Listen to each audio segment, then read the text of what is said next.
Hi, Jonathan Shrager here for Seconds Out. I'm joined by Robert Smith, head of British Boxing Board of Control. How are we doing, Robert? I'm very good, thank you. Good stuff. First of all, I mean, can I just ask you generally about British boxing at the moment? It's thriving, isn't it? I think we're doing very, very well. I mean, we've got some wonderful fights coming up. It's a great night tonight. Yeah.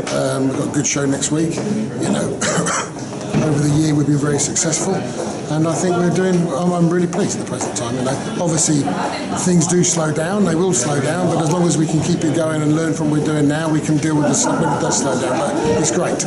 Yeah, and can I ask what you think of what Eddie Hearn's doing with boxing as well, in terms of trying to sort of modernise it with the shows a little bit? Yeah, people come along with different ideas. It's always happened, and it's working. You know, we've got tonight. We've got something like 5 or 6 shows going over the weekend. We're going over Saturday, and all the promoters are working extremely hard, trying to do different things, trying to attract new fans. So therefore we have to take that on board and help them as much as we can. And it happened when Frank Warren came along. It happened when Mickey Duff, Mike Barrett were there, and it's obviously happening with Eddie, and they're doing a good job. Fantastic. And I wanted to ask, I mean, you know, obviously your job as the head of the Board of Control, you want to retain obviously the decorum and the savoury element of boxing. How do you find it when things like with Tony this week, a few personal jibes were levelled towards Nathan? Do you find that distasteful? I find it very, very disappointing because I know Tony, and he's a really, really, really nice young man. You know, he's a family man, he's a father, and you would hope that somebody with those has responsibilities to himself, to his family, and to the sport. I can understand people getting emotional about things. I don't think it's required.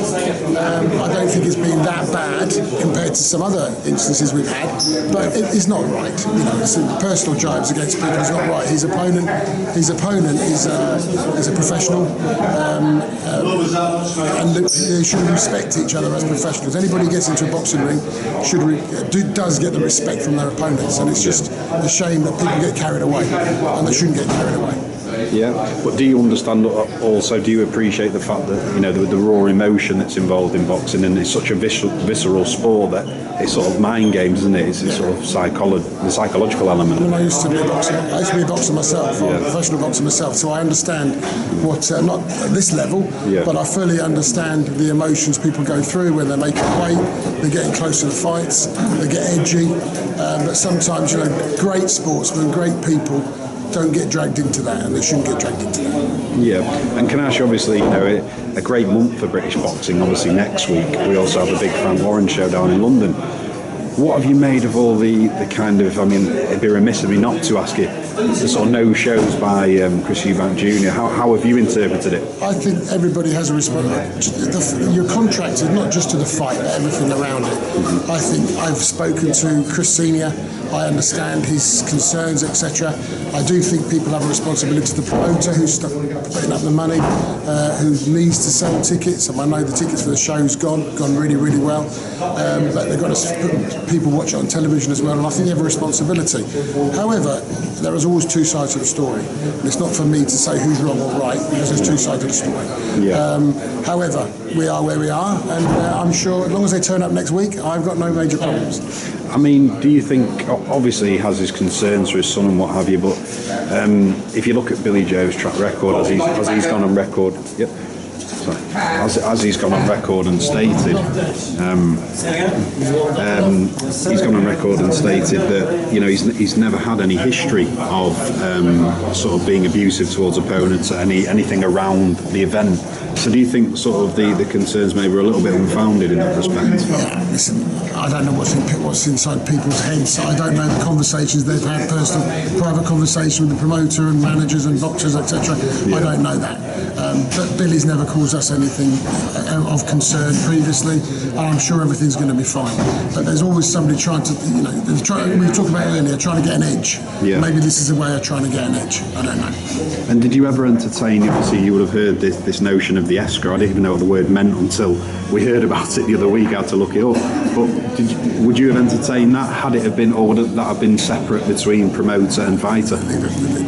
Unless there's a problem, I don't need to be involved. If there's a problem, I can come and deal with it, or the board can deal with it. Yeah. If they're all happy, that's fine. And likewise, I wanted to ask, when fighters make bets, is it in your remit at all to involve yourself then, obviously? Because it's against the rules. But did you hear that Billy Joe had offered something like £100,000 bet for a charity of your choice? Would that be permitted? No, there's no betting. Boxers aren't allowed to bet. Yeah. Right. Can't stop other people doing other things. Something like that's a private thing. If we're going to charity, etc., that's a side stake. Right. Ultimately, that's not a bet saying I'm going to win in 4 rounds and take the money. That's a side stake. That's up to them. So contractually, that would have been permitted because Chris Eubank Junior has actually said that he's accepted that, but he's not heard back from Billy Joe. That would be permitted, I suppose, is what you're trying to get. Look, first of all, it hasn't happened. We know it hasn't happened. If it were to happen, we will have to look at it. But it hasn't happened. A lot of talk, but it hasn't happened. Yeah. We don't do business on talk. We do business on what actually happens. That's how it goes. Okay, and just one last question. I appreciate your time today, Robert. Do you anticipate any kind of issues next week? Next week? I'll be very pleased when it's all finished, and I'll be very pleased when everybody gets home safely. Let's just see what happens next week, and we'll deal with it as we go. But I mean specifically in terms of no shows at press conferences, or do you think people are just going to turn up now and it'll be? I think everybody will act properly. Yeah. There's always going to be things will be blown out of proportion. As I say, we don't know what conversation's gone on. I spoke to Chris Eubank today. As far as I know, he's going to the press conference. Everything seems to be fine. I was speaking to Frank Warren's office all week on different matters. This is one of them. And I've got no concerns at the present time. Let's just wait to see what happens. Lovely. Well, really appreciate your time tonight, Robert. Enjoy the show. Thank you.